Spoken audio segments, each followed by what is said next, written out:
All right, everyone. We are ready for our final session of the first day of our prophecy conference. Again, want to say thank you to everyone that has been watching via the church's YouTube channel. Hopefully no one is being envious on YouTube, wanting all these awesome resources, because you can go get them by going to SWRC.com. Speaking of resources, a couple of things I want to remind you of, and I know a lot of folks have been perusing the resource tables today, and we appreciate that. Dr. Rob Lindstedt, he's going to be speaking at a couple different conferences that we're having later this year. He has an excellent DVD, over 3 hours of teaching, and it's What's Next in Bible Prophecy. And it has 7 different teaching segments on 2 DVDs, and I would encourage you to take a look at that. It is $15, or any 2 of the DVDs there on the table for $25, including Dr. Spargimino's verse-by-verse study on the book of Hebrews. And this is called By Faith. And I'm trying to think, I think it's 3 discs. Nope, 1, 2, I was right, 3 discs, 3 DVDs of Dr. Spargimino teaching through the book of Hebrews. So we have that as well. All right. And to those, by the way, I did want to say thank you to those that turned in the offering envelopes and have been doing that. Thank you for doing that. We appreciate that very, very much. All right. Our final speaker today is Bill Federer. I know you all were telling us too that you thoroughly enjoyed his first presentation earlier today, and he's going to come back in just a moment and finish talking to us about the real history of socialism. Now, when you go to the resource table that has the Bill Federer section, as it were, a couple of things for you to think about. Yes, it has the USB drives of the History of Socialism presentation, but there are USB drives for just about every single product he has, and so I didn't pick them all up. I just picked one that really caught my eye.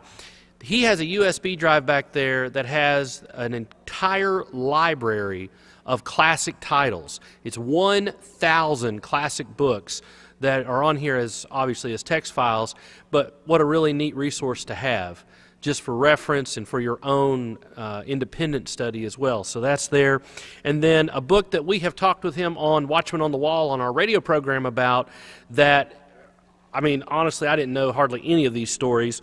And it's a book series and a DVD series that he and his wife have worked on for a long time, a number of years, and it's entitled Miracles in American History. And there's different volumes to it in book and DVD form. And what it does is it has really neat stories of answered prayer as it pertains to different events in American history. Some maybe you know, or like me, there was a bunch I was like, I didn't know the Lord moved that way, or that happened in that particular circumstance. And so it's really, really neat. And there's several volumes of the books and on DVD as well. Lots of excellent resources. There is no way when you face someone either online on social media, you're debating them, or maybe at your job or wherever, you might run into somebody who says, you know, America wasn't founded as a Christian nation. All I do is remember all the times I've heard Bill Federer speak on the radio, at conferences, on his really cool TV show. What's the name of the TV show? Faith in History, which I'm not supposed to plug, I guess, other TV networks, but you need to check it out. Faith in History, no joke, is an excellent television program that Bill Federer hosts. It's on the TCT network, which you can see, I guess, online and in different markets. But that television program is outstanding. And no, I don't have anything to sell with the TV series. I'm just saying it's a really good program. But what Mr. Federer brings to us is ammunition. And what I mean by that is the facts, the information, the true stories behind all of these things to equip us as we go out into the world every single day. And just like he talked about this afternoon, as we look at why we are where we are as a nation. Does that make sense? How we got here, why we're here, and you look at how he unfolds all of this and the true history of socialism. It's chilling, but it's also very amazing to see that it is all part of the plan. It's not happenstance.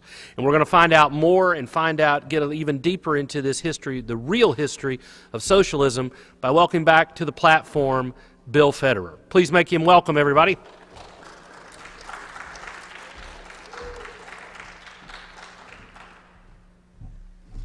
Well, thank you. Well, let me go ahead and jump into the presentation, and I might need a little help with the clicker. Let's see here. Oh, okay. Well, if you want to maybe, yeah, my PowerPoint, but the clicker's not working, but as soon as we get that figured out. So we talked about this morning, or this afternoon, the idea that the most common form of government in world history is kings. And democracies and republics are efforts to take the power of a king and give it to the people. But socialism is a sales job for dictatorship. And so if the king comes to you and says, I want to take away your freedoms, you're not in a real hurry to give it to him. But so there's some tactics that we're going to talk about. And okay, we're going to skip past these slides real fast, and I'll get to the second set of slides. No, everything's good.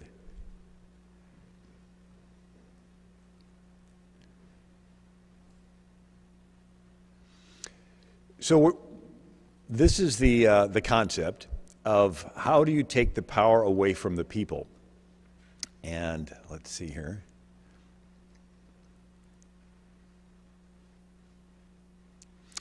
We talked about the Pilgrims having a covenant with God, and covenant is where you get rights and freedoms from God, and you're going to voluntarily take care of your neighbor because you're doing it as unto the Lord. Well, the century after the Pilgrims, covenant turned into social contract, and the idea was God was distant. And this comes out of the scientific revolution, where you have Isaac Newton discovering laws of gravity, and Kepler discovering laws of planetary motion, and Robert Boyle discovering laws of pressure. And so some theologian says, well, maybe God made everything with laws, and like a guy makes a clock and has all the gears and sets it on a shelf, it's running, but he's off somewhere else. So this came up with this idea that covenant turns into social contract with a distant God who's uninvolved, and the extreme of this is Spinoza's, that God is an impersonal force in the universe. Well, a century after this, you have the French Revolution, and it turned into social contract with no God. So not just a distant God, no, this time there's no God at all. You get your rights from the group, you're accountable to the group. And the century after this, you have Marxism and socialism, where the state is God. And so let's look about the French Revolution. We had a revolution, France helped us, and they got in return nothing but debt. And then their crops failed, and they blamed the king, and they thought if they could just chop off King Louis XVI and Queen Marie Antoinette's heads, all of their problems will be solved. And they chop them off, but it doesn't get any better. So they chop off the heads of all the royalty. Doesn't get any better. They chop off the heads of all the wealthy. You have money, we don't, you're selfish. Then they chop off the heads of the businessmen and farmers. You got food and supplies, we don't, you're selfish. Then they chopped off the heads of the hoarders. You got extra food, we don't have enough, you're selfish. Then they chopped off the heads of the clergy for speaking out against all the head chopping off stuff. And then they chopped off the heads of the former revolutionaries, the ones that used to chop off heads but got tired of it. They even had to invent a nice machine for chopping off heads called the guillotine. 30,000 people had their heads chopped off in Paris. And so the motto of the French Revolution was liberty, equality, fraternity. Sounds nice, but it doesn't work. Why? Because liberty is experienced individually. Fraternity is their word for socialism. It's the collective, the group, the club, the state, the mob. And equality can be understood two ways. In America, it was equal treatment before the law. In France, it was everyone having an equal amount of stuff, equity. And if the fraternity, the group, the club, the state thinks you have too much stuff, it can trample your individual liberty, take away all your stuff, redistribute it, and kill you. And so this is the dilemma. You have the rights of the individual versus the rights of the collective, and the collective always wins.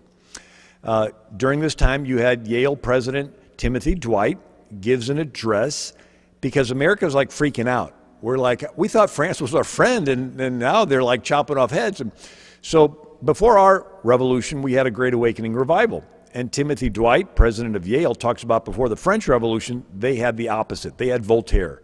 He says, around the year 1728, Voltaire, so celebrated for his wit and his hatred of Christianity, formed a systematical design to destroy Christianity and to introduce in its stead a general diffusion of irreligion and atheism. The being of God was denied and ridiculed. Possession of property was pronounced robbery. You got stuff, you must have stolen it from people. Charity, natural affection were declared to be nothing more than groundless prejudices. Adultery, assassination, poisonings, and other crimes of other like infernal nature were taught as lawful, provided the end was good. So it's okay for you to smash windows and set buildings on fire if you think that your political end is good. The education of youth, books replete with infidelity, irreligion, immorality, and obscenity. Remember Plato talked about brainwashing the kids. And to destroy us, therefore, our enemies must first destroy our Sabbath and seduce us from the house of God. So once you get rid of the house of God, you get rid of morals, it's going to turn into chaos. And so during this time, you have what's called a reign of terror. And they decided to tear down statues, like good King Henry IV, who was the king in the 1500s who tried to patch up the Protestants and the Catholics. They tore his statue down. And then St. Genevieve. Remember in 450 A.D., Attila the Hun is scourging Europe with 500,000 soldiers, wiping out city after city, and Genevieve gets all of Paris to fast and pray, and Attila skips sacking Paris, so she's considered the patron saint of the city. During the French Revolution, they dig up her bones and trash them. Why would you want to destroy history? Well, it's something called deconstruction. It's where you separate a people from their past, get them into a neutral where they don't remember where they came from, and then you brainwash them into the future you have planned for them. It's actually a sales technique. So if I was a toothpaste salesman, the first thing I do is tell you negative things about the toothpaste you're currently using.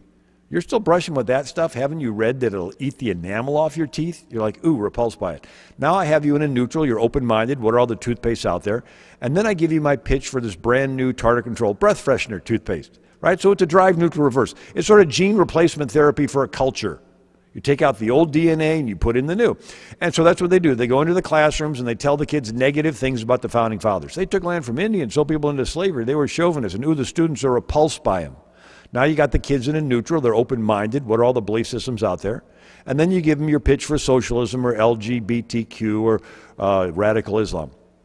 And so Europe went through this. It went from a Judeo-Christian Europe with 1,000 years of Catholic cathedrals, Protestant Reformation, and Jewish neighborhoods, to a secular Europe. With the French Revolution, free sex, anything goes, to a Sharia socialist Europe, which is what they have today. And so it's not just America, it's not just Europe. China did this deconstruction. So the 3rd century BC, it's called the Warring States period, and there were 6 Chinese kingdoms fighting. And one wins, led by Qin Shi Huangdi. He's considered the first unifier of China. And he was doing things differently than they had been done for centuries before. And he got tired of being compared and criticized for doing things differently. So he decided to destroy all records of how things were done before. And he burnt tens of thousands of bamboo annal books. They wrote on strips of bamboo from top to bottom. And so his chancellor was Li Si. And in 213 BC, in the basic annals of the first Emperor Qin, he says, I, your servant, propose that all historians' records other than Qin's be burned. If anyone under heaven has copies of the classics of history, they shall deliver them to the governor for burning. Anyone who dares discuss the classics of history shall be publicly executed. Anyone who uses history to criticize the present shall have his family executed. Anyone who's failed to burn the books after 30 days of this announcement shall be sent to build a great wall. So this idea that you want to destroy history. Now copying his example was Mao Zedong in the 1960s, had the Cultural Revolution. And he destroyed thousands of years of Chinese history. The oldest Buddhist temple in China, the Great Gates of Beijing. Why? Because he wanted to have a mass of uneducated young people that he could brainwash into the People's Republic of China. And so they did something called shaming. And if you were educated in Western thought, doctor, lawyer, teacher, they would bring you into a public place and cut you and give you bleed. And the more blood the kids got on their uniforms, the more they were woke and like the Antifa type. And they would just destroy the history. And this is actually a recent article, a Breitbart. It says that Paris was going to have an exhibition on Genghis Khan. And for those that are not familiar, he was Mongolian, but in the 1200s he conquered China, and for a century went on to have the largest empire in the world. But for the pure Chinese, it's an embarrassment that a Mongolian ruled them. And so Paris was going to have an exhibition on Genghis Khan, and Xi Jinping, the head of China, calls them up and says, no, you're not. And they cancel it. And so now they're tearing down statues and defacing monuments to Genghis Khan in the areas surrounding Mongolia. So it's not just a Western thing tearing down history. And then Pol Pot did the same thing in Cambodia during the Khmer Rouge when the communists took over. He made 1975 the New Year Zero, said anything prior to that was irrelevant, and he killed anybody that wore glasses. He said if you wore glasses you could read, if you read you knew the history, and he wanted to destroy history. He killed a third of his country. And so Islam does the same thing. When they come into a country, they destroy the history. They rename everything. There was the oldest library in the world was in Alexandria, Egypt, and Amir ibn al-As comes in and sees this library and tells Caliph Umar about it, and Caliph Umar supposedly said, every book that does not agree with the Quran, destroy, and every book that does agree with the Quran is redundant because we have the Quran, so destroy them all. Supposedly it took 6 months to burn them all. And then in 832 AD, there was a sultan in Egypt, and he saw a pyramid where the tunnel went to a stone wall. He said, nobody builds a tunnel to a stone wall. There's got to be something behind it. So he had his men build a fire in front of it for weeks and weeks, kept it burning, weakened the stone. They cracked through, found all this gold and pagan stuff. And so they decided to raid every single pyramid and temple they could in Egypt and trash all the history.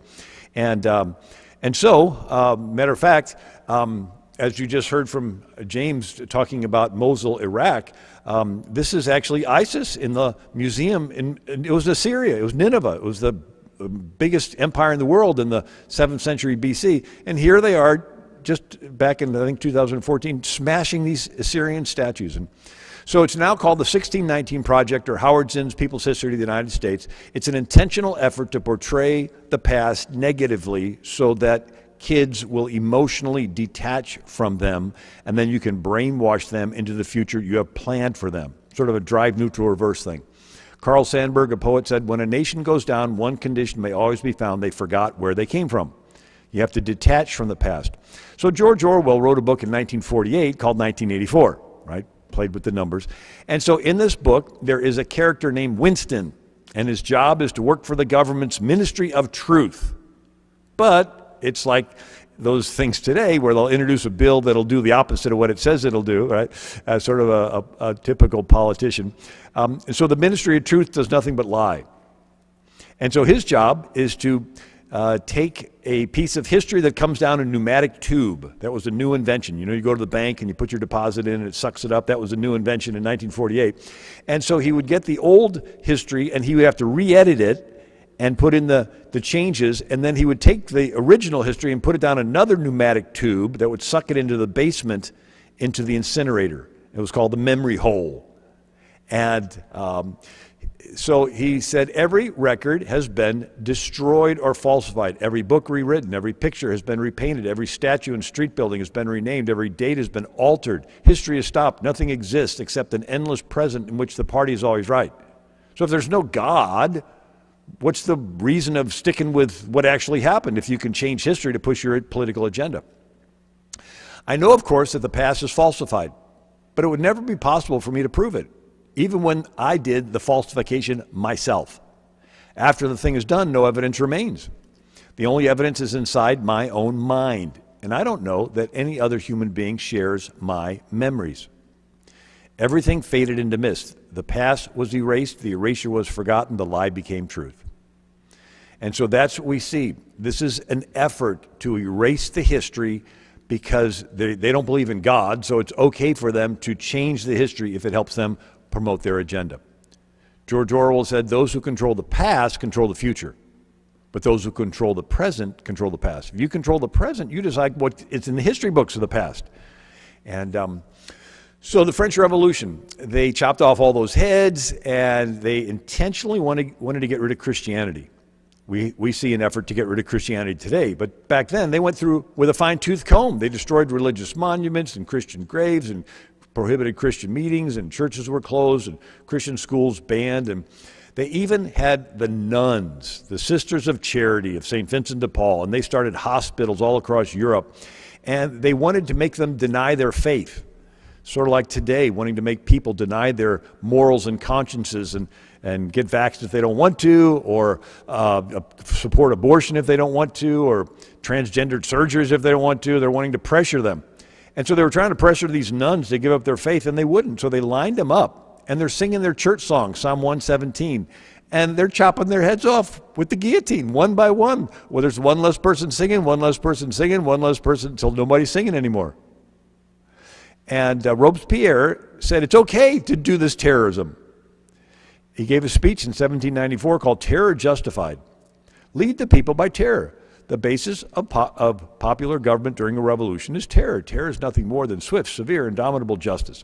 So every day, Robespierre would come out to the French Assembly and pull out a piece of paper of people that were part of the insurrection, that were disloyal to this new administration, and would have them rounded up and detained and locked away and then have them killed. And he was justifying this terror, the government terrorizing its own population. And so ministers and priests, those who harbored them, were executed on sight. And then they did a similar thing in Mexico in 1917. But this is the early 1800s. So there's a rural area. They're hundreds of miles away from Paris. They think they're safe. But the federal government sends its army out there and kills 300,000 men, women, and children, considered the first modern genocide that took place in Paris during this reign of terror. And Robespierre puts a prostitute in Notre Dame Cathedral, covers her with a sheet, said this is the goddess of reason, let's worship her. And they didn't want done in the year of the Lord, like our Constitution. So they made 1792 the new year one. And they didn't like a 7-day week because it went to the Bible. So they came up with a 10-day week called a decade week. Each day had 10 hours. Each hour had 100 minutes. Each minute had 100 seconds. They said 10 was the number of man because you count with 10 fingers. They made every measurement in France divisible by 10. They called it the metric system. Maybe that's why I never really liked the metric system. And so since there's no God in France, who decides what's right and wrong? The state, the mob, the collective, the group, the, social compact. And so out of this chaos, you have a tyrant arise named Napoleon. So we go back to this model. Democracies and republics, where the people don't have morals and virtue, turns into chaos out of which a tyrant seizes power. That's what we talked about this morning, Plato. Right? Democracy is doomed to fail because the people really don't have virtue, and then it's going to turn into chaos, and then you're going to have some philosopher king seize power and rule as a tyrant. And so Napoleon conquers Europe, 6 million die, and afterwards Europe's trying to put itself back together, and the king of Prussia said, we can't be conquered that easy ever again. We need to strengthen the state. And he gets a philosopher named Hegel, who teaches at the University of Berlin. And I'll tell you about him in a minute. But I want to remind us of this 4 steps again, because I think it's important to see how it changes. So we go from covenant form of government from ancient Israel, where you get rights and blessings from a God that's personal, and you're taking care of your neighbor voluntarily because you're accountable to this God personally. In the next century, it turned into social contract with the impersonal God, Age of Enlightenment. Next century turned into the French Revolution, social contract with no God. To the next century, Marxism and socialism, where the state is God. And so, Hegel taught at the University of Berlin and influenced Darwin and influenced Karl Marx. He said the state is God walking on earth. We must worship the state. All the worth which the human being possesses, he possesses only through the state. Jean-Jacques Rousseau, who wrote The Social Contract, said, when the state says to a citizen, it is expedient for the state that you should die, he ought to die because his life is a gift made conditionally by the state. So there's some serious consequences when you get rid of God. You don't have inherent rights that come from a creator that the government's supposed to protect. Your rights come from the group, the collective, the state. And so a century later in Germany, you see this, 1933, Nazi Ministry of Justice authorized physicians to end the sufferings of incurable patients. No life still valuable to the state will be wantonly destroyed. So your life is only of worth if the state thinks so. Like Pol Pot in Cambodia, He said, to keep you is no benefit, to destroy you is no loss. And he killed millions. So Hegel says the state recognizes no authority but its own. It acknowledges no abstract rules of good and bad. What's an abstract rule of good and bad? You mean like the Ten Commandments? Yeah, the state doesn't acknowledge that. There's no God. It's just the state. It's a power grab. And if you help the state grab more power, the state thinks that your life is useful to it. If you challenge the state, it'll use its power to crush you. Now, if you remember the Nuremberg trials, they're holding these Nazi officers accountable for killing Jews. And they were running into a problem. The officers were saying, we're just obeying the state. The state said for us to kill the Jews. We're just obeying the state. How can you find us wrong for obeying the state? And the prosecutor's like, let's see. They don't want to admit that there's a God, so they're like, well, the higher power is what all the countries agree upon. Oh, okay. So now all you got to do is have a lot of Saudi money and Arab oil money, and you can buy a whole lot of influence with other countries, and then you can pass whatever you want. And so, but again, if there is no God, it's just manipulation. Eisenhower put it this way: in many lands, the state claims to be the author of human rights. If the state gives rights, it can and inevitably will take away those rights. The Founding Fathers had to refer to the Creator in order to make the revolutionary experiment make sense. So do your rights come from the government or from a source higher than the government? If there's no God, your rights come from the government. But our founders said, no, we got rights from a Creator, and the government's job is to protect and guarantee to us our Creator-given rights. Eisenhower, it was because all men are endowed by their Creator with certain inalienable rights that we could dare to be free. We said that we had rights from a Creator, and the king was infringing on those rights, and so we rebelled. So if kings, and the King of England was the most powerful king on the planet, so if republics and democracies are efforts to take the power of the king and give it to the people, what if the king wants the power back? Does he just go to the people and say, hi, I want to be king, give me complete control over your life? Oh, sure, yeah, here you go. Is that how it works? No. People are not in a real hurry to give up power over their life. So there's two methods in which the king can take the power back. One is fear. When people get afraid, they will trade freedom for security. And the other is free stuff. The king's really nice. He's giving you free stuff, and then you get dependent, and then he says, oh, you want some more? You're going to have to give up some of your freedoms. And so it's like a drug dealer can take over a neighborhood two ways. He can come in with guns and get everybody scared, and they trade freedom for security. Or he can give away free drugs. He's so nice. And then you get hooked. And then he says, oh, you want some more free drugs? You're going to have to sell yourself into prostitution and rob from your neighbor. It's like a hunter catches animals two ways, guns or bait. Right? Guns, you can come and shoot them, or bait is a trap. Now, I want to look at the bait thing for a moment. I was reading How to Catch Pigs in the Wild. And they said you put a post in the ground and throw some corn down. And the pigs come and eat the corn and ignore the post. The next day you put two posts in the ground and the corn. The next day 3, 4, then you start putting them in a little semicircle. And then you start fencing it in between.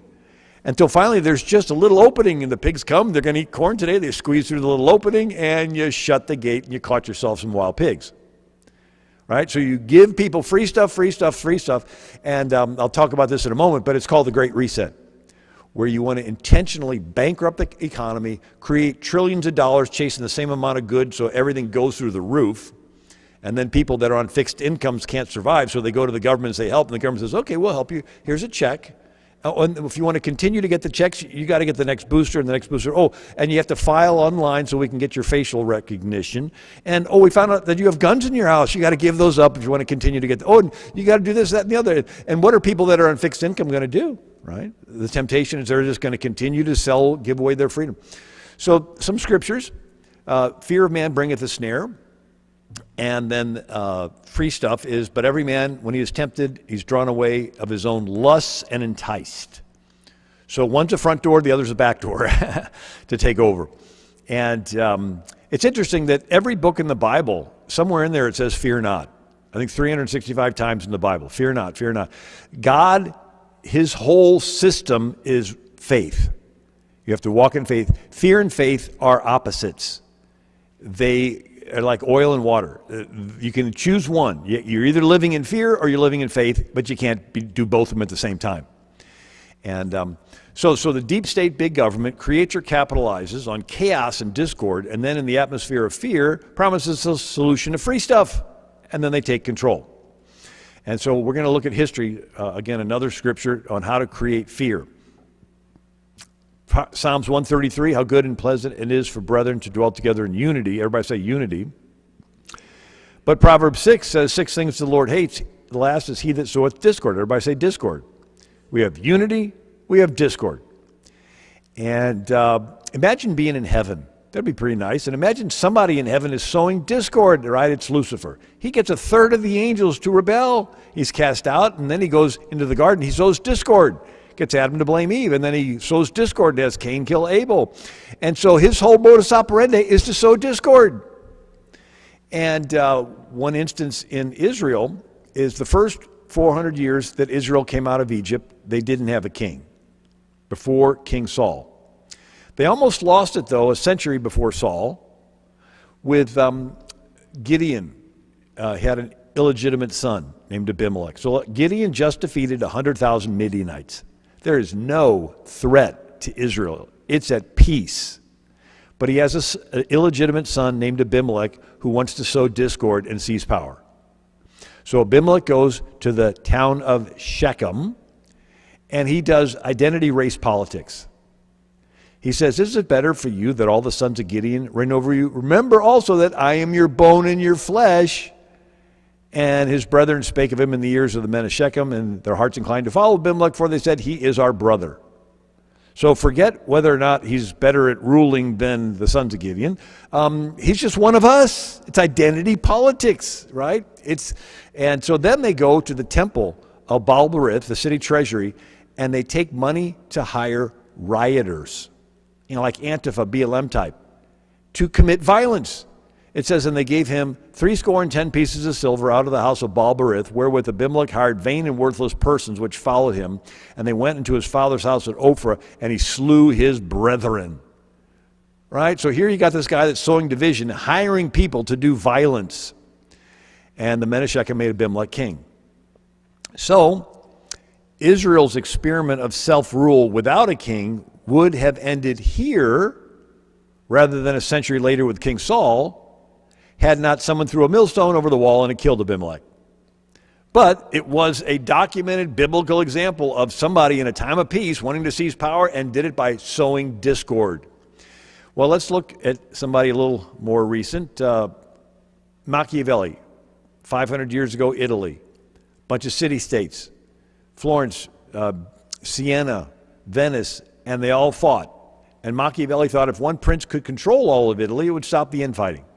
So he writes a book called The Prince, where he advocates the ends justifies the means. The end of one prince controlling all of Italy is such a good end because it'll stop the infighting that any means necessary to get there is justified. Lie, cheat, steal.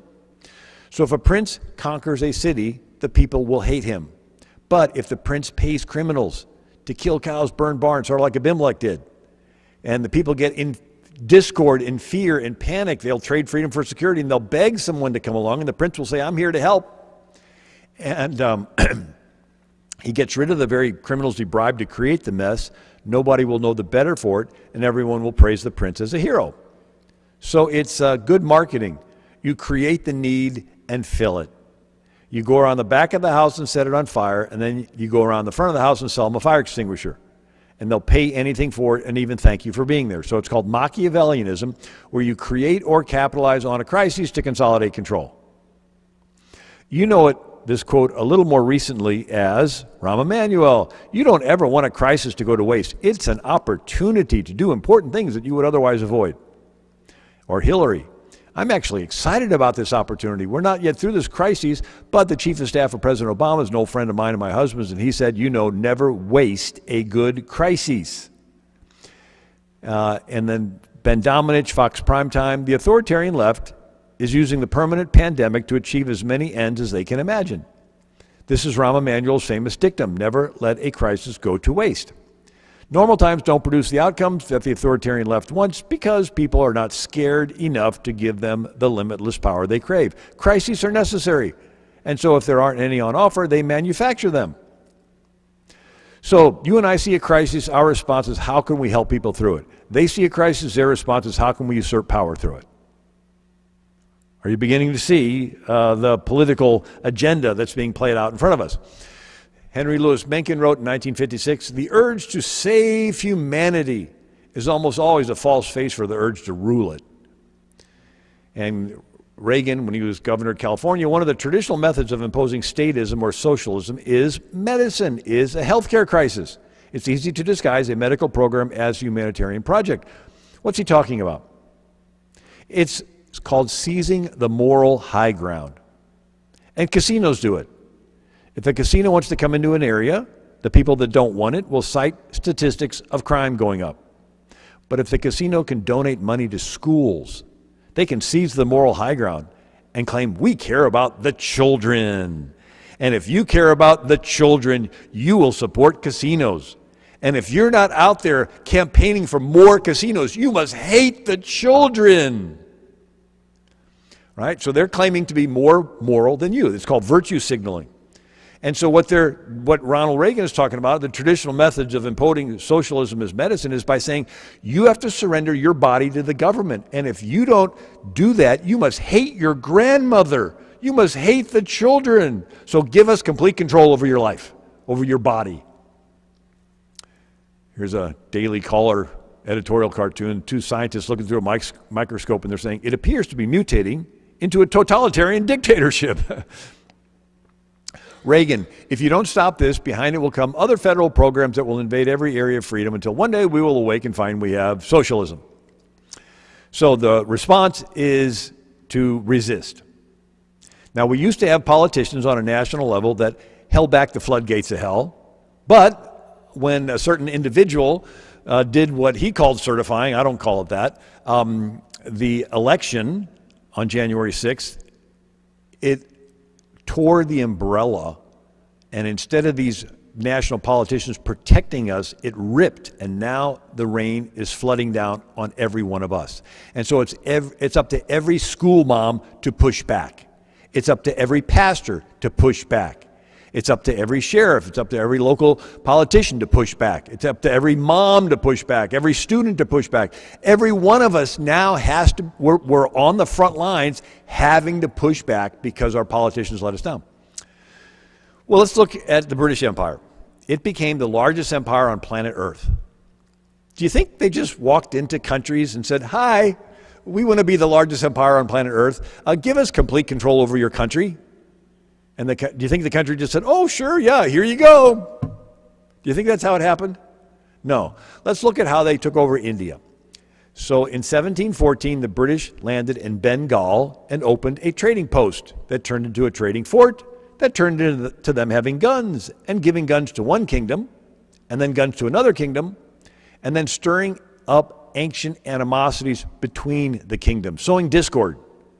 And then the kingdoms started fighting each other, broke out into bloodshed, and then everyone wanted the bloodshed to stop, and the British would come in and restore order, and they would take over. And they did this again and again and again until they took over all of India, a quarter of the world's population. And they tried doing that in America during the Revolutionary War. The British land in Canada. Johnny Burgoyne, the general, comes down and meets with the Mohawk Indians and promises them money for scalps. And they would go out in front of the British Army and scalp Americans. And it's even mentioned in our Declaration of Independence. It says the king has excited domestic insurrection among us and endeavored to bring on the inhabitants of the frontiers the merciless Indian savages whose known rule of warfare is an undistinguished destruction of all ages, sexes, and conditions. And the British did this again during the War of 1812. So the British controlled Pensacola, Florida. Just north of that was Fort Mims, Alabama, and the Red Stick Creek Indians. Do you know the French pronunciation of Red Stick? Baton Rouge, like Baton Rouge, Louisiana. Right? And so the British go to the Red Stick and promise them money for scalps. And so the Red Stick Creek Indians attack Fort Mims, Alabama, And it surrenders. They have 500 that surrendered.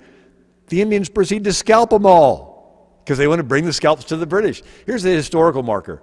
It says here in Creek Indian War 1813-14 took place the most brutal massacre in American history. Indians took the fort with heavy loss and then proceeded to kill all 500 of some in the fort. Creeks had been armed by the British at Pensacola in this phase of the War of 1812.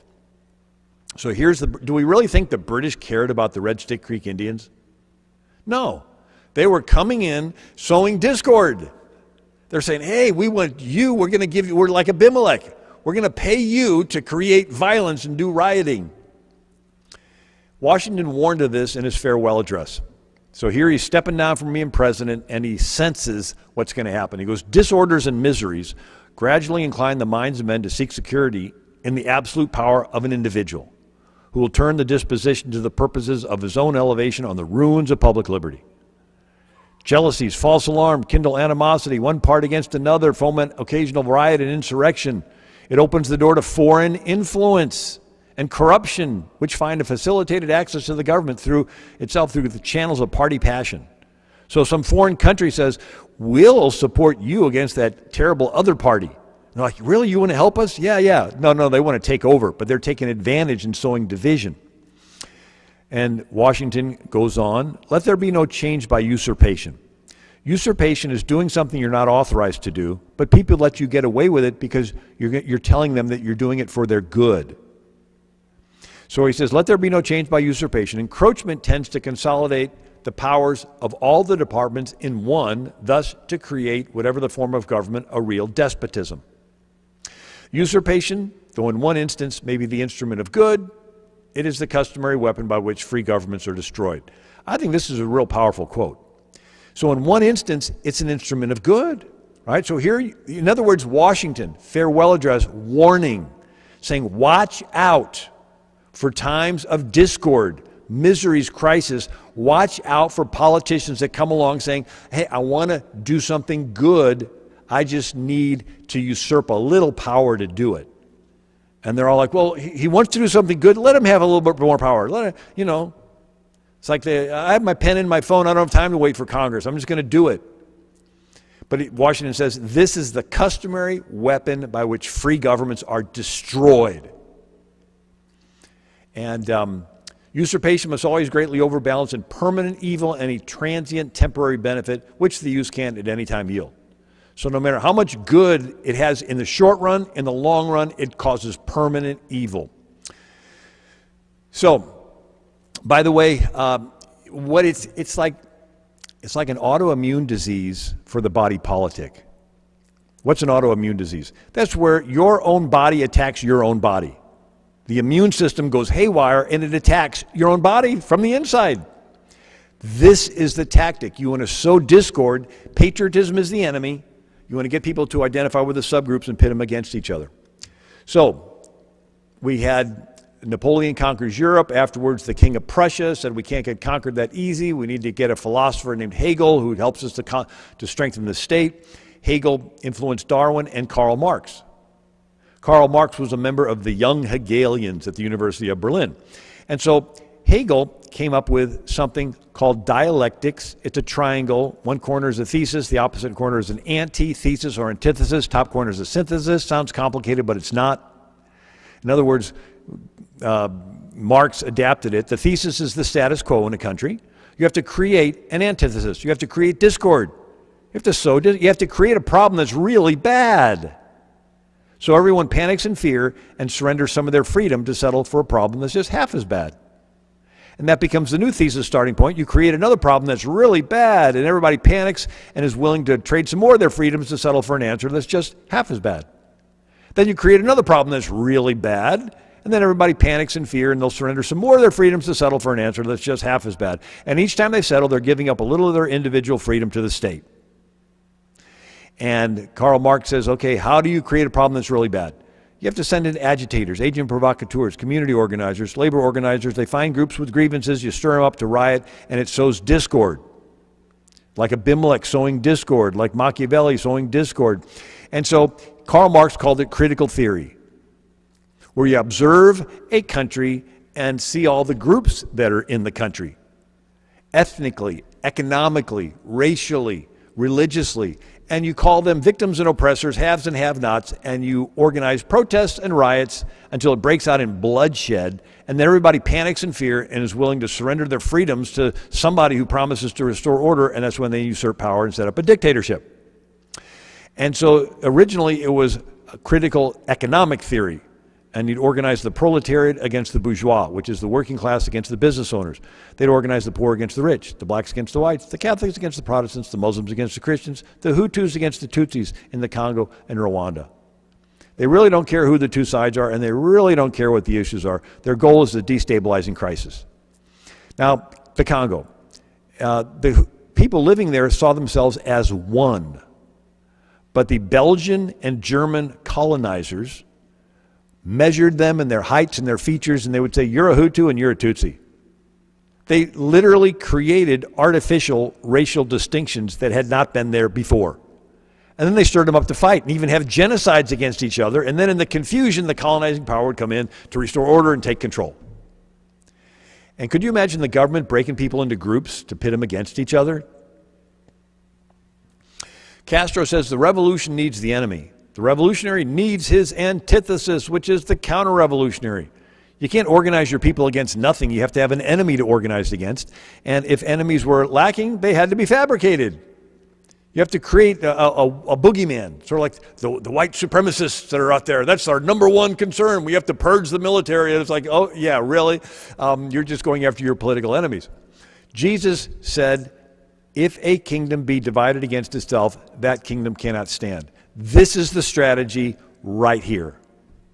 It's the intentional getting the kingdom to divide against itself, getting a nation to divide against itself. So how did it begin to come to America?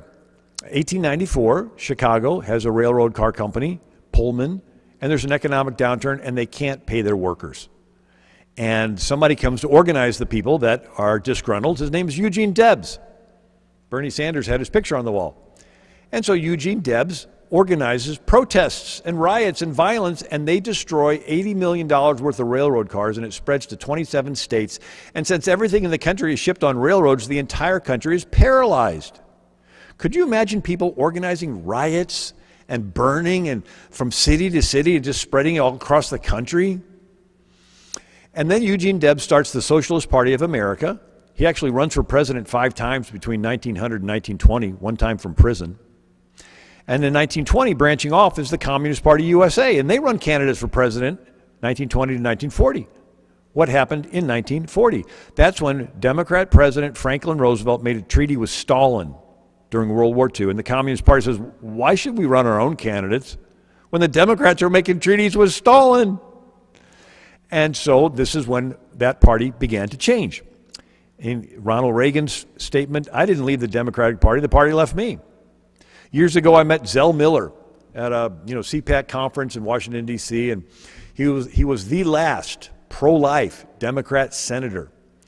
And he said this, unfortunately, the National Democratic Party has been taken over by the very liberal left-wing leaning special interest groups in Washington.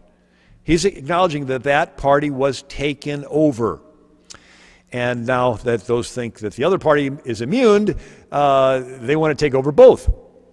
So Florida Congressman Albert Herlong in 1963 read 45 different goals and tactics the communists had to take over America, and one of them was capture one or both political parties, resist any attempt to outlaw the Communist Party, do away with loyalty oaths or pledges of allegiance. Now back over to Germany. In the 1920s, they had a republic, the Weimar Republic, and somebody started a party, the National Socialist Workers' Party, and they had a leader named Hitler. And he had a violent arm to the party, sort of an under-the-table BLM, Antifa, sort of like Abimelech, sort of like Machiavelli, and they were called brown shirts. They were nicknamed Sturmabteilung, which means stormtroopers, because they would storm into the meetings of Hitler's opponents and disrupt the meeting and shout down the speakers. And then they would lock arms and block access to public buildings. Could you imagine people locking arms in public and blocking things and blocking streets? And then they went into the cities and they smashed windows and looted and set on fire over 7,500 stores owned by Jews in the night of broken glass, Kristallnacht. And then their capital got set on fire, the burning of the Reichstag. And evidence points to Hitler's own people setting the fire, but Hitler used it as an excuse to falsely accuse his innocent opponents and have them investigated and rounded up and detained and locked away and then shot without a trial. And when the dust settled, Hitler didn't have any political opponents left, and Germany transitioned from a republic to a dictatorship. Stalin did the similar thing in the Soviet Union. 1934, there's a growing anti-Stalinist movement, and Stalin wanted to get rid of him. And Stalin also had a friend, a popular supporter, named Sergei Kirov, the party boss of Leningrad. They even built a statue to him. But Stalin was a little bit uncomfortable. He was getting too popular. So Stalin had an idea. He would assassinate his friend Sergei Kirov and blame it on the anti-Stalinists. Nobody would suspect him because he and Sergei are friends, and everybody would believe the anti-Stalinists did it because they didn't like Stalin and they didn't like Sergei. Stalin used that as an excuse to round up and investigate and detain and kill over 1 million people in the first Great Purge of 1936. Erdogan did a similar thing in Turkey a few years ago. There was a coup attempt, but anybody that's looked at it says there was no coup attempt. He staged it, and then the very next day he just happened to have a list of 30,000 of his political opponents, and he had them rounded up and zip-tied and taken away, and they've never been seen since. So this is sort of a standard operating procedure. If you're a tyrant wanting to seize power, you stage an attack, a coup, and you blame it on your innocent opponents. You know, Tucker Carlson showed this video of the very first people breaking into the U.S. Capitol, and they're all dressed in black with tactical gear on, and they seem to know exactly where to go and what they're doing. They somehow don't look like people that came to hear a Trump speech and they suddenly got riled up and decided they were going to attack the Capitol. And is carrying a baseball bat. And then it comes out that their FBI had people and operatives in the crowd. And even there's a Ray Epps, who the night before was on video a dozen times saying, we need to break into the Capitol, over and over again. And his name was like taken off the FBI most wanted list. It's like, wait a second, we thought you were like wanting to track down those that were breaking into the Capitol. It has every thumbprint that this was an inside job, being blamed on innocent opponents. And so in politics, it's called psychological projection or blame shifting, where the attacker blames the victim. Karl Marx says you accuse others of what you do, right? This is like, you know, a cheating spouse when they're caught. They blame the innocent spouse, saying, how dare you? You're a terrible person for thinking that I would do such a thing, right? They shift the blame back to where it came from.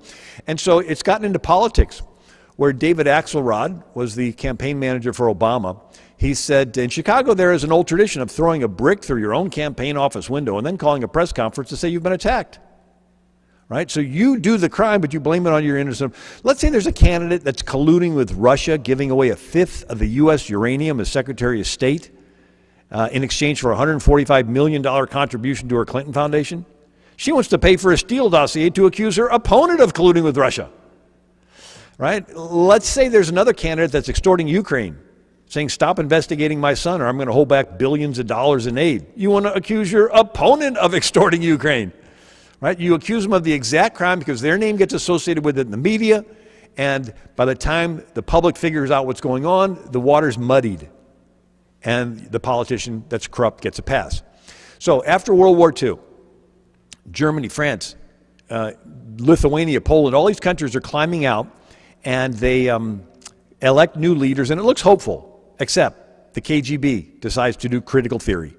They send in their agents and identify all the groups: Bosnians, Croats, Serbs, economically, racially, religiously, Sunni, Shia, Orthodox, and they break them into groups of haves and have-nots, victims and oppressors, and they would organize protests and riots. They'd co-opt the media with bribes and threats to blame the new leader of the country for all the problems. And when the country gets panicky enough, they would do a coup or a rigged election and replace the leader with a Soviet puppet. Country after country after country fell. And this is called Behind the Iron Curtain. And Mao Zedong tweaks it in China and calls it a continuous revolution. So instead of doing the thesis, antithesis, synthesis a couple times to take over the country, he says, no, you keep doing it even after you get in power. You have a crisis after crisis to continue to take rights and powers away from the people. It's sort of like a continuous pandemic. We're not done with this thing. We've got to milk it for all it's worth, right? Truman does nothing. He thinks the United Nations will bring world peace. Eisenhower's the next president. He's faced with a dilemma. He can do nothing or something. So he decides to use the tactics against them. And so in 1953, Iran sides with the Soviet Union. And their leader, Mossadegh, nationalizes the Iranian oil industry. And you think, big deal. Well, wait a second. Britain has no oil. So in 1908, Britain formed the Anglo-Iranian Oil Company. You know it better as BP. And so suddenly there is no BP. All its oil assets in Iran have been taken over. So they appealed to Eisenhower for help, and Eisenhower approves the first CIA operation to overthrow a country's leader. It's Operation Ajax. The CIA operative on the ground is Kermit Roosevelt Jr., the grandson of Teddy Roosevelt. And he does the same thing. He recruits mobsters and gangsters and organizes riots and protests, and they attack mosques. And when the country gets panicky and confused enough, they put Mossadegh under house arrest, lock him away for the rest of his life, where he dies, and they replaced him with the Shah, who loved America because we put him in. And the CIA did the same thing in Guatemala in 1954, the Congo, Dominican Republic, Brazil, Chile, and the KGB did the same thing. With Brezhnev and Khrushchev helping Yasser Arafat start the PLO, and Castro take over Cuba, and help start FARC in Colombia and ELN in Bolivia. The whole idea is you want to bring these people in to sow discord. And then in the confusion, you seize power. Hundreds of coup attempts in Africa. This is called the Cold War. And anyway, so we talked about in times of fear, people will trade freedom for security, and the other is free stuff, and that's called the Great Reset. And so here's a quote from Karl Marx and Friedrich Engels, that they are alchemists of the revolution. Their business consists in spurring it into artificial crises. Every new crisis must be more universal than the last. Every fresh slump must ruin more small capitalists. This will increase the number of the unemployed, and in the end, commercial crisis will lead to a social revolution. Why would you want to ruin small capitalists? Because socialism is a two-tiered system of a ruling class and a ruled class. There is no room for a middle class. Middle class can pool their money and challenge the ruling class, so you got to get rid of them. Lenin said you grind the middle class out of existence between the two millstones of taxation and inflation. Raise the taxes and you inflate stuff. How do you inflate stuff? You create trillions of dollars out of nothing, chasing the same amount of goods, and the price of those goods is going to inflate. What's that going to do? It's going to make everybody's savings disappear. And then once they're bankrupt, they're going to go to the government for help and sell their souls. And so anyway, this is called the Cloward Piven strategy that Lyndon Johnson instituted with the Great Society welfare state. And so I realize the clock just keeps ticking away, so I'm going to skip past something. I want to throw this one thing in with the critical race theory. They say, you saw the little video of all these kids lined up, and they say, if you're from a home with a mom and a dad, you got a special advantage, take a step forward. And if you're from a home in a safe neighborhood, you got a special advantage, take a step forward. So pretty soon some kids are way in the front. And the other kids are on the starting line like, this isn't fair. And it's pretty convincing until you ask yourself, what's the finish line? Is the finish line how much stuff you can accumulate before you die and leave it all behind? Or is the finish line standing before God and then him saying, I blessed you, what did you do with it? I was sick, did you visit me? I was naked, did you clothe me? I was hungry, did you feed me? Instead of teaching critical race theory in schools, we should be sending youth pastors and evangelists into schools to get these kids born again. Because once they're born again, they'll want to love everybody. They'll want to do good unto those that hate you. They'll want to bless those that curse you. We're going to do good to everybody. That's the answer. It's not this canceling of people. So, and then you got Obama's mother was white. So what's he going to do? Pay reparations to himself? Is he going to like cancel half of himself? I mean, seriously, you think that's not going to work? We recently had an LGBTQ male athlete feel like a female and win all these races. And now he's beginning to identify himself as Jackie Robinson of transgender sports. So here's this male transgendered female identifying as a black athlete. There's no end to it. So all you have to do is feel like you're a minority, and then you can get reparations paid to you? How does that work? And so the idea is, it's not a hardware problem, it's a software problem. It's not what color somebody's skin is, it's what software is in their brains. And our job is to put the gospel on their brains. Anyway, by the way, so Saul Alinsky For those not familiar with him, Hillary Clinton did her senior thesis at Wellesley College on Saul Alinsky, and Obama was an organizer with the Alinsky groups in Chicago. Saul Alinsky says the first step in community organization is community disorganization. Disruption of the present organization is the first step. This is sowing discord. The organizer's first job is to create the problems. All right? The organizer must rub raw the resentments of the people of the community. An organizer must stir up dissatisfaction and discontent, fan the latent hostilities of many of the people to the point of overt expression. So this is the politics we've been experiencing for the last generation. The intentional wanting to sow division. And in the front of his book, Saul Alinsky has an acknowledgement to Lucifer. Seriously, this is what he wrote. Lest we forget, at least an over-the-shoulder acknowledgement to the first radical known to man who rebelled against the establishment, did it so effectively he at least won his own kingdom, Lucifer. We started off talking about how Lucifer wanted to sow discord in heaven, sow discord with Adam and Eve and Cain and Abel, and sow discord in Israel. And here we have Saul Alinsky saying, hey, the whole strategy politically is to sow discord. And anyway, so we see this different thing, and then we look at the COVID response. What was the COVID response? First thing was to let criminals out of jail. I mean, seriously, you couldn't think of something else to do? And then crime goes up. It's like, duh, you let criminals out, crime goes up. And then some people feel unsafe and move out of the big cities. Who moves out? Maybe those with families. They usually belong to one particular political party. Who's left in the city? More people dependent on government entitlements. They tend to belong to a different political party. And then businesses are closed and looted and vandalized, and police are defunded in order to stand down until pro-business people move out of the city. Well, they tend to belong to that first political party. And then churches are shut down where pro-life conservatives gather. And then kids who've been indoctrinated with hate America are let out of school. You're like, who would want to organize kids to do that? Remember this guy, Albert Herlong? He's a congressman. He tells these communist goals. One is get control of the schools. Use them as transmission belts for socialism and communist propaganda.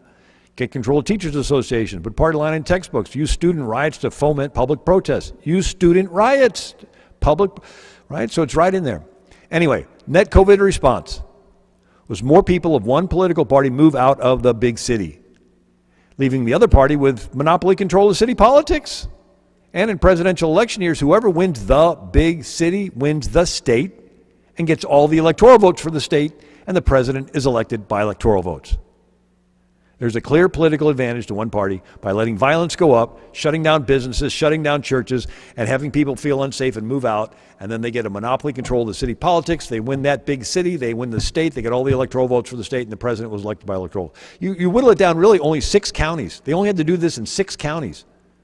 And they won the states, Wisconsin and Georgia and Arizona and so forth. So I just thought I'd come and give you a little encouragement tonight, you know, and lift you up. But there's more there, but I'm out of time. But with the one thought I want to end with, and I've done it often, but just to remind you that someday you're going to be dead. That's a nice way to end a talk. But you're going to be in heaven because you believe that Jesus died on the cross to pay for all your sins. And when we've been there 10,000 years, bright shining as the sun, with no less days to sing his praise than when we just begun, imagine you've been in heaven 10,000 years. You're walking the streets of gold, you meet Moses, pretty cool. Maybe Moses will invite you over to his place. I don't know what it's like in heaven, but I bet Moses will have a pretty nice place. Maybe like today, right? And I heard someone say, in heaven, you'll travel as fast as you think, and I'll probably show up late. My wife will say, where were you? I was thinking about something else. I don't know. But imagine being there in Moses' living room, and he's sitting right in front of you. You reach over, tap him on the shoulder. Moses, tell us the story. I read the book. I even saw the movie. But here you are in person. The room will get quiet. He'll stand up and goes, it looked hopeless.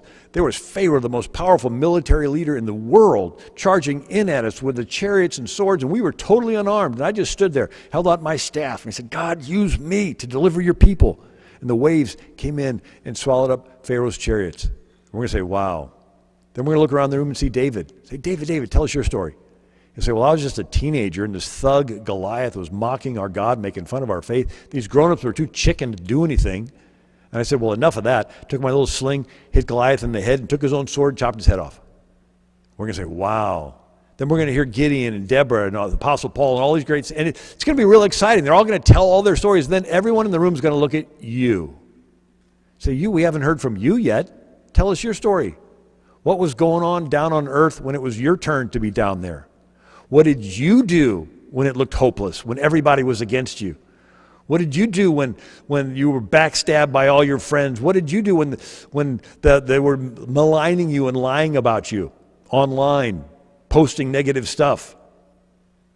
You know, I'd hate for any of us to be up there and for Jesus to walk in and there'd be a big screen and all kinds of miracles and people coming to the Lord and him saying, this is what I had planned for you to do, but you just didn't have enough faith and courage. And you look back at your life and you see that big mountain that held you back. It's just a little anthill, little fear of man. I let that fear of what people are going to say about me hold me back from doing all this great stuff. And you can't go back to earth and do anything else for Jesus because you're already in heaven because you believe that Jesus died on the cross to pay for all your sins. But guess what? You're still on this earth. You still have breath in your lungs. You still have feet that trod the soil. You still can do those things you'll be known for forever. It's like a basketball game. And Jesus is the coach. He comes over and slaps you on the back and says, get off the bench and get in the game. And you're like, but coach, they're playing really tough out there. He goes, yeah, I know. It's your turn. Get in the game. You're like, but coach, somebody just got knocked down. He goes, yeah, I know. You're 7 feet tall. They're 4 feet tall. You can do this. Greater is he that's in you than he that's in the world. No weapon formed against you shall prosper. I've given you my word. I've given you my spirit. I've given you great Christian friends and Christian teaching. This is your chance. I've chosen out of all the years of world history for you to be alive right now. God knows every dirty backroom deal everybody's planning, and he thinks you've got what it takes to win. You've got his spirit, and he's up in heaven, and he's all excited, and he just can't wait to see you step out in faith and do those great things. God bless you.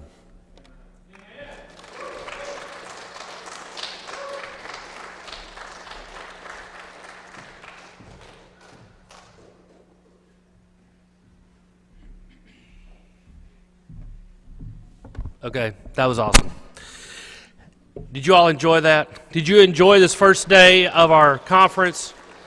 I appreciate you all being here so very much. I would be remiss if I did not mention, because obviously Bill Federer ran out of time, which I know has never happened to him before at any conference he has ever spoken at, ever.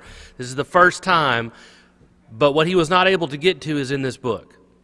This book, it was published last year, correct? It was published last year.